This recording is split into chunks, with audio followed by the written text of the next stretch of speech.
Nutrient Uptake सायकलचा जर विचार केला तर कांद्याला जी बल्ब डेव्हलपमेंट स्टेज जेव्हा येते, म्हणजे ज्यावेळेस आपला कांदा 60 दिवसात होतो त्यावेळेस कांद्याला सर्वात जास्त मुळांची वाढ नसते. त्यामुळं काही बरेच न्यूट्रिएंट हे लीच आउट होऊन जातात, तिथंच पडून राहतात आणि त्याचा वापर लवकर होत नाही. कांदा हा शॅलो रूटेड क्रॉप आहे, त्याच्या जमिनीत जास्त खोलवर मुळा जात नाहीत. मायक्रोरायझाचं काय महत्त्व आहे?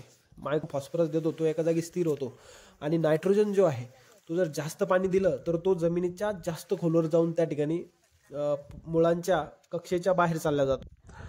शेतकरी मित्रांनो नमस्कार. सध्या संपूर्ण महाराष्ट्रभर त्या ठिकाणी कांदा लागवडीची लगबग त्या ठिकाणी सुरू आहे. अशाच कांद्याच्या बेसल डोसचं नियोजन कसं केलं पाहिजे किंवा कांद्याला बेसल डोस कोणता दिला पाहिजे हा प्रश्न शेतकऱ्याच्या मनात त्या ठिकाणी नक्कीच सध्या उद्भवतो आहे. ह्याच दृष्टिकोनातून नेमकं काय काय आपण त्या ठिकाणी काळजी घेतली पाहिजे, बेसल डोस द्यायच्या वेळेस कोणकोणते न्यूट्रिएंट आपण त्या ठिकाणी टाकले पाहिजे आणि कशा पद्धतीनं बेसल डोस त्या ठिकाणी दिला गेला पाहिजे जेणेकरून त्याचा 100% त्या ठिकाणी उपयोग होईल. आणि कांदा लागवडीच्या दृष्टीनं त्या ठिकाणी कांद्याच्या मुळांची सदृढ वाढ याच्यासाठी नेमकं काय केलं पाहिजे, कारण कांदा हा शॅलो रूटेड क्रॉप आहे, त्याच्या जमिनीत जास्त खोलवर मुळा जात नाहीत. त्यामुळं त्या ठिकाणी न्यूट्रिएंट आपल्याला अपटेक जर करायचं असेल तर जमिनीच्या वरच्या थरात त्या ठिकाणी न्यूट्रिएंट देणं गरजेचं आहे. तर ते त्याच्यासाठी काय त्या ठिकाणी केलं गेलं पाहिजे आणि त्या दृष्टीने मायक्रोरायझाचं काय महत्त्व आहे, मायक्रोरायझा दिला पाहिजे की ह्युमिक ॲसिड दिलं पाहिजे कांद्याच्या सदृढ मुळीसाठी, त्याबद्दल चर्चा करणार आहोत. आणि एक महत्त्वाची मुद्दा आहे तो म्हणजे कांद्याची न्यूट्रिएंट अपटेक सायकल कशी आहे, कांद्याला त्याच्या कोणत्या वाढीच्या अवस्थेत त्या ठिकाणी सगळ्यात जास्त ही न्यूट्रिएंटची त्या ठिकाणी गरज भासते किंवा तो सगळ्यात जास्त न्यूट्रिएंट कोणत्या वाढीच्या अवस्थेत अपटेक करतो, या विषयावर त्या ठिकाणी बोलणार आहोत. त्या ठिकाणी बेसल डोसचं नियोजन त्या ठिकाणी बघणार आहोत. तर लगेचच व्हिडिओला त्या ठिकाणी सुरुवात करू. नमस्कार शेतकरी मित्रांनो, मी अर्जुन देसाई स्वागत करतो तुमचं ॲग्रिकॉस अर्जुन या आपल्या शेतीविषयक यूट्यूब चॅनलमध्ये. सगळ्यात आधी कांदा जे आहे हे शॅलो रूटेड क्रॉप आहे जसं मी सांगितलं, आणि शॅलो रूटेड असल्यामुळे म्हणजे त्याचे जास्त खोलवर त्या ठिकाणी मुळा जात नाही. एक जमिनीच्या 3-4 इंच 5 इंचापर्यंत जास्तीत जास्त त्याच्या मुळा जातात, तिथून ते पूर्ण त्याचं न्यूट्रिएंट अपटेक करतो. त्यामुळे बऱ्याचदा काय होतं, जे मोबाईल न्यूट्रिएंट असतात म्हणजे ते जमिनीमध्ये जास्त पाणी दिलं गेल्यामुळं त्या ठिकाणी जमिनीत जास्त खोलवर जाऊन स्थिर होतात आणि तिथून ते कांद्याला मिळणं त्या ठिकाणी कठीण होऊन जातं. या दृष्टीने जर विचार केला तर त्या ठिकाणी कांद्याच्या मुळावर काम करणं फार गरजेचं आहे. कारण जर आपल्याला 250-300 क्विंटलपर्यंत जर जायचं असेल तर त्या ठिकाणी बेसल डोसचं नियोजन करणं तर गरजेचंच आहे, पण तो दिलेला बेसल डोस पूर्णपणे कांदा उचलेल याची सुद्धा त्या ठिकाणी आपल्याला काळजी घेणं तितकीच गरजेची आहे. कारण वरून स्प्रे जर तुम्ही किती स्ट्रॉंग बुरशीनाशक कीटकनाशकाचं घेत असाल तरी जर झाड सदृढ नसेल, त्याला पाहिजे ते न्यूट्रिएंट पाहिजे त्यावेळी जर मिळत नसेल तर त्या ठिकाणी फवारणीचे रिझल्ट सुद्धा त्या ठिकाणी चांगले मिळत नाहीत. कांदा रोगट जास्त बनतो, साईज घेत नाही, का त्याच्या टिकवण क्षमतेवर विपरीत परिणाम होतात. हे सगळे मुद्दे त्या ठिकाणी उद्भवतात. त्यामुळं आपल्याला त्या ठिकाणी मुळीवर काम करायचं आहे. मुळीवर काम करण्याच्या दृष्टीने जर विचार केला तर मायक्रोरायझा त्या ठिकाणी फार महत्त्वाचा त्या ठिकाणी रोल प्ले करतो. ह्युमिक ॲसिड सुद्धा तुम्ही देऊ शकता, ह्युमिक ॲसिड सुद्धा देऊ शकता, अमिनो ॲसिड सीव्हीड एक्स्ट्रॅक्ट सुद्धा देऊ शकता. पण मायक्रोरायझाच का महत्त्वाचा आहे कांद्याच्या मुळांच्या वाढीसाठी, त्याच्याबद्दल थोडक्यात एक चर्चा करूयात. तर मायक्रोरायझा काय आहे? मायक्रोरायझा हे एक जीवाणू आहे किंवा ती एक बुरशी आहे जी पिकाच्या मुळांशी संलग्न राहून त्या ठिकाणी काम करते आणि तिथं त्याची उपजीविका करते. म्हणजे ज्यावेळेस आपण मायक्रोरायझा देतो तो त्याच्या आपल्या पिकाच्या मुळीवर त्या ठिकाणी अटॅच होतो, मुळांची त्या ठिकाणी लांबी वाढते आणि त्या ठिकाणी जी जमिनीत जास्त खोलवर न्यूट्रिएंट गेलेले असतात त्याचा अपटेक त्या ठिकाणी होतो आणि आपल्या पिकाला त्या ठिकाणी त्याचा 100% फायदा त्या ठिकाणी मिळून येतो. आणि मायक्रोरायझाचं जे सगळ्यात महत्त्वाचं काम आहे ते म्हणजे फॉस्फरस आणि झिंक अपटेकचं काम त्या ठिकाणी ते करतं. त्यामुळे आपलं पीक जे आहे ते हिरवगार बनतं फॉस्फरस आणि झिंक अपटेक झाल्यामुळं. दांड्याची साईज वाढते, ग्रीनरी वाढते, फोटोसिंथेसिसचं प्रमाण वाढतं आणि त्या ठिकाणी आपला कांदा जो आहे तो सदृढ आणि सशक्त राहण्यात मदत होते. फॉस्फरस सोबतच पोटॅश व काही मेटल मायक्रोन्यूट्रिएंट जे आहेत ते इमोबाईल आहेत जमिनीमध्ये. त्यामुळं ते जर अपटेक करायचे असेल तर मायक्रोरायझाचं त्या ठिकाणी महत्त्व वाढतं. नायट्रोजन जो आहे तो मोबाईल आहे, म्हणजे एका जागेहून दुसऱ्या जागी जातो. इमोबाईल म्हणजे एका जागी स्थिर होतो. ज्यावेळेस आपण फॉस्फरस देतो तो एका जागी स्थिर होतो. आणि नायट्रोजन जो आहे तो जर जास्त पाणी दिलं तर तो जमिनीच्या जास्त खोलवर जाऊन त्या ठिकाणी मुळांच्या कक्षेच्या बाहेर चालला जातो. त्यामुळे तो पिकाला मिळत नाही. मायक्रोरायझामुळे अजून एक फायदा असा होतो की तो पडलेला नायट्रोजन त्या ठिकाणी मुळा वाढ झाल्यामुळे उचलला जातो आणि त्या ठिकाणी नक्कीच आपल्या कांद्याला त्याचा फायदा होतो. नंबर 3 म्हणजे जमीन भुसभुशीत होते, सुपीकता जमिनीची वाढते.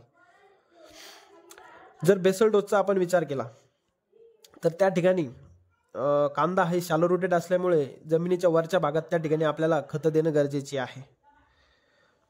शक्यतो आपण बेसल डोस हा लागवड करते वेळेस किंवा लागवडीच्या नंतर जे आपण पहिलं पाणी देतो किंवा दुसरं पाणी देतो त्यावेळेस देणं गरजेचं आहे. शक्यतो फॉस्फरस जो आहे हा पूर्ण लागवड करते वेळेसच देणं गरजेचं आहे. कांद्याला एकरी 40 ते 50 किलो हा फॉस्फरसची त्याच्या पूर्ण जीवनक्रमामध्ये आवश्यकता असते. निव्वळ फॉस्फरस 40 ते 50 किलो. मग नायट्रोजन आणि पोटॅश जे आहे याचे आपण 2 डोस त्या ठिकाणी देणं गरजेचं आहे, 2 स्प्लिटमध्ये.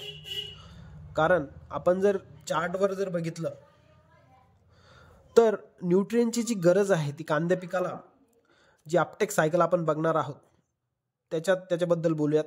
तर न्यूट्रिएंटची जी गरज आहे ती कांद्या पिकाला जी अपटेक सायकल आपण बघणार आहोत त्याच्याबद्दल बोलूयात. तर त्या ठिकाणी न्यूट्रिएंटची गरज पडते.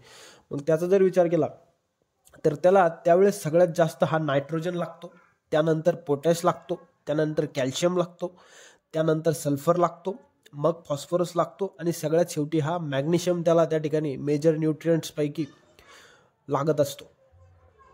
आणि मग जे उरलेले जे मायक्रोन्यूट्रिएंट आहे म्हणजे मॅग्नीज, कॉपर, बोरॉन आणि झिंक हे पण त्याच्यानंतर पाठोपाठ त्या ठिकाणी आपण कांद्याच्या पिकाला त्या ठिकाणी गरज पडत असते. मग या आपण जे मायक्रोन्यूट्रिएंट आहे याचं नियोजन आपण स्प्रेमधून सुद्धा करू शकतो. कारण मायक्रोन्यूट्रिएंट त्याच्या नावातच मायक्रो आहे. मायक्रो म्हणजे ते कमी प्रमाणात त्या ठिकाणी आपल्या पिकाला लागत असतात. ते स्प्रेमधून सुद्धा आपण त्याचं नियोजन करू शकतो किंवा डोसमधून पण आपण त्याला टाकू शकतो. आपल्या जमिनीच्या याच्यानुसार आपण त्या ठिकाणी नियोजन ते करू शकतो. मग यानुसार जर बेसल डोसचा विचार केला तर आपल्याला त्या ठिकाणी आपली जर जमीन हलकी असेल तर त्या ठिकाणी आपल्याला 24-24-0च्या 2 बॅग घ्यायच्या आहे. जर जमीन भारी असेल, काळी कसदार असेल तर त्या ठिकाणी DAP किंवा 20-0-13 तुम्ही घेऊ शकता 2 बॅग. या तिन्हीपैकी कोणतंही एक खत निवडून त्याच्या 2 बॅग आपण घेऊ शकतो. त्याच्यासोबत आपल्याला काय द्यायचं आहे तर त्याच्यासोबत आपल्याला द्यायचं आहे पोटॅश पावडर. पोटॅश पावडर स्वरूपातलाच असला पाहिजे. 25 किलो पोटॅश. सुपर फॉस्फेट त्या ठिकाणी झिंकेटेड असावं 2 बॅग. झेरॉन घेतलं तर अतिउत्तम. सोबत आपल्याला सल्फर घ्यायचं आहे 3 ते 6 किलो. पावडर स्वरूपातलं सल्फर घ्यायचं आहे 90% वालं. कोसोमिल गोल्ड घेऊ शकता. त्याच्यासोबत घ्यायचं आहे आपल्याला मॅग्नेशियम सल्फेट 10 किलो. आणि जर आपली जमीन ही काळी कसदार असेल तर तुम्ही मायक्रोन्यूट्रिएंटचा त्या ठिकाणी वापर करू शकता. जर आपल्या जमिनीत मायक्रोन्यूट्रिएंटची डेफिशियन्सी भासत असेल किंवा पीक जास्त पिवळं पडत असेल तर त्या ठिकाणी आपण मिक्स मायक्रोन्यूट्रिएंट त्या ठिकाणी ग्रेड 1 नंबरचं त्या ठिकाणी घेऊ शकतो, जे की सॉइल ॲप्लिकेशनसाठी वापरतात. याच्या व्यतिरिक्त आपली सगळ्यात महत्त्वाची जी गोष्ट आहे ती म्हणजे रॅली गोल्ड किंवा मायको गोल्ड म्हणजे मायकोरायझा 4 किलो प्रति एकर त्या ठिकाणी आपल्याला घ्यायचा आहे. मायको गोल्ड जर घेतला एन्झोकेमचा फार चांगला. रॅली गोल्ड घेऊ शकता किंवा तुमच्या अनुभवानुसार तुम्ही घेऊ शकता. पण मायकोरायझा त्या ठिकाणी आपल्याला 100% कांद्याच्या बेसल डोससाठी वापरायचा आहेच. ड्रीप जर असेल तर ड्रीपना पण तुम्ही देऊ शकता. ड्रीप जर असेल तर 100 ग्रॅम प्रति एकर त्या ठिकाणी ड्रीपना देऊ शकता. याच्यामध्ये एक ट्विस्ट असा आहे की आपल्याला एक काम नक्की करायचं आहे. ते काय, बेसल डोस हा लागवडी अगोदर न टाकता दुसऱ्या पाण्याबरोबर आपल्याला त्या ठिकाणी टाकायचं आहे. आणि लागवडी अगोदर फक्त आपल्याला म्हणजे बेसल डोसचं जे मी पहिले म्हणलो होतो आपल्याला 2 स्प्लिट करायचे आहे. म्हणजे बेसल डोस आपल्याला एकदाच पूर्ण न टाकता 2 वेळेस टाकायचा आहे. यानं काय होईल, थोडी मजुरीचा खर्च वाढेल पण आपल्याला त्या ठिकाणी 100% त्याचा वापर आपल्या पिकाला होईल. तो कसा, जे लिच आउट होणारे न्यूट्रिएंट आहे. कारण कांद्याचं काय आहे की लागवड ड्रीपवरती असो, मल्चिंग पेपरवरती असो किंवा सरीवरंब्या पद्धतीने असो, आपण सुरुवातीला पहिल्या वेळेस पाणी हे जास्तच देतो. त्यामुळं आपल्या जमिनीमध्ये पाणी हे काही ठिकाणी तुंबून राहतं. तुंबून राहिल्यामुळं जे नायट्रोजन आहे किंवा मोबाईल जे न्यूट्रिएंट आहे ते जमिनीच्या जास्त खोलवर जाते. आपल्या त्यावेळेस पिकाची मुळांची वाढ नसते.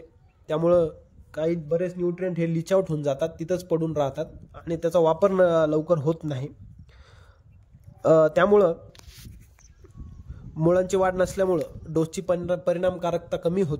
आणि आपण जर असं केलं, आपल्याला काय करायचं, single super phosphate 2 bag, mycorrhiza 4 kilo आणि सल्फर 3 किलो हे आधी द्यायचं आहे ज्यावेळेस आपण लागवड करतो त्यावेळेस. आणि बाकी जो उरलेला डोस आहे ह्यो आपण ज्यावेळेस पहिलं पाणी देतो लागवडीच्या नंतर लगेच अमोनिया आपण त्याला म्हणतो, त्यावेळेस आपल्याला राहिलेला डोस पूर्ण देऊन टाकायचा आहे. जेणेकरून आपण आणि नंतर काय करायचं, आपल्याला त्यावेळेस हलकं पाणी द्यायचं आहे, तुंबणार नाही याची काळजी घ्यायची आहे. आणि त्या ठिकाणी आपल्याला आपला जो डोस आहे तो 2 स्प्लिटमध्ये द्यायचा आहे. यानं तुमचा नक्कीच डोसची परिणामकारकता वाढेल, तुम्हाला निश्चितच चांगला त्या ठिकाणी परिणाम मिळेल आणि कांदा चांगला येईल. व्हिडिओ आवडला असेल व्हिडिओ लाईक करा, शेअर करा, सबस्क्राईब करा.